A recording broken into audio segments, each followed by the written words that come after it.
परिवारों से मुलाकात हुई। परिवार की सबसे बड़ी डिमांड है दोषी मंत्री के खिलाफ कार्रवाई हो, उनकी बर्खास्तगी हो, उनके दोषी बेटे आशीष मिश्रा की गिरफ्तारी हो। हम उनकी लड़ाई संसद से लेकर सड़क तक हर स्तर पे उन परिवारों को न्याय दिलाने की लड़ाई लड़ेंगे। कल बहराइच भी जाऊंगा, जो 2 और किसान मारे गए उनके परिवारों से भी मिलने के लिए। और बहुत साफ तौर पे हम कहना चाहते हैं कि मारो और मुआवजा दो, इस राजनीति को बंद करके कार्रवाई करने के बारे में, दोषियों को जेल भेजने के बारे में आदित्यनाथ जी को सोचना चाहिए। एक ही बात थी, अब तक दोषियों के खिलाफ कोई कार्रवाई नहीं हुई, अब तक अजय मिश्रा की गिरफ्तारी नहीं हुई, उनका इस्तीफा नहीं हुआ, अब तक आशीष मिश्रा की गिरफ्तारी नहीं हुई, उनका इस्तीफा नहीं हुआ, उनके खिलाफ कोई कार्रवाई नहीं हुई। एक मंत्री जब अपने पद पर बैठा रहेगा, और वो भी कोई सामान्य मंत्री नहीं, देश का गृह राज्य मंत्री, तो आप मुझे जरा बताइए, उसके अधीन तो तमाम जांच एजेंसियां आती हैं जिनको जांच करना है। कैसे जांच संभव है? कैसे न्याय मिलेगा? कैसे निष्पक्ष जांच कराई जाएगी? और आज तो सर्वोच्च न्यायालय ने पूछ लिया कि आरोपियों की, अपराधियों की गिरफ्तारी अब तक क्यों नहीं हुई, कार्रवाई अब तक क्यों नहीं हुई। माननीय सर्वोच्च न्यायालय का यह पूछना इस बात को दर्शाता है कि आदित्यनाथ की उत्तर प्रदेश की सरकार नाकारा है, हत्यारों और गुंडों के पक्ष में खड़ी रहती है।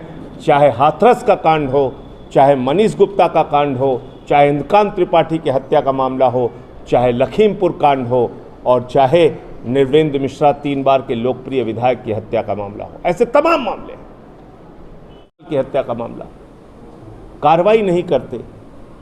आप पैसे हाथ में पकड़ा के आरोपियों को बचाना चाहते हैं, परिवार का मुंह बंद कराना चाहते हैं।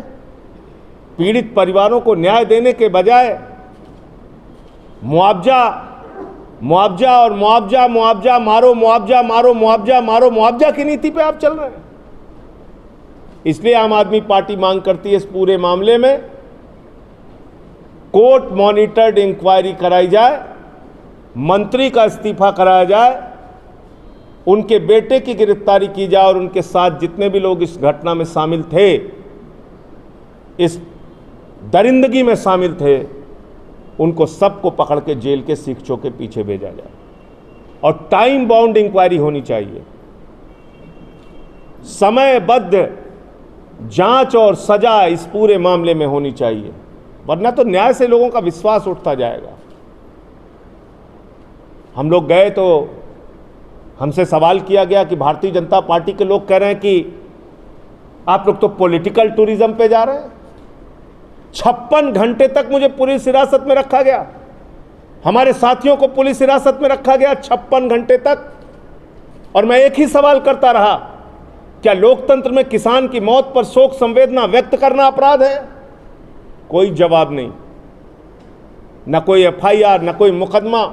56 घंटे तक पुलिस हिरासत में रखा गया। उत्तर प्रदेश में हत्या करके आप खुलेआम घूम सकते हैं, आदित्यनाथ जी के राज में हत्या करके आप खुलेआम घूम सकते हैं, मोदी की सरकार में उनका मंत्री हत्या करवा सकता है, खुलेआम धमकी दे सकता है, लेकिन आप शोक संवेदना व्यक्त करने नहीं जा सकते। और मैं पूछना चाहता हूं आदरणीय मोदी जी से, और पूछना चाहता हूं उत्तर प्रदेश के माननीय मुख्यमंत्री आदित्यनाथ जी से कि आप जरा मुझे बताइए, अगर हम लोगों पे आप आरोप लगा रहे हैं कि हम पॉलिटिकल टूरिज्म करने जा रहे हैं, तो आपकी संवेदनाएं कहां मर गई हैं? इतनी बड़ी घटना के बाद क्यों नहीं उत्तर प्रदेश के मुख्यमंत्री उन परिवारों से मिलने अब तक गए? इतनी बड़ी घटना के बाद लखनऊ के महोत्सव में देश के प्रधानमंत्री शामिल होने के लिए आते हैं, लेकिन लखीमपुर नहीं जाते हैं।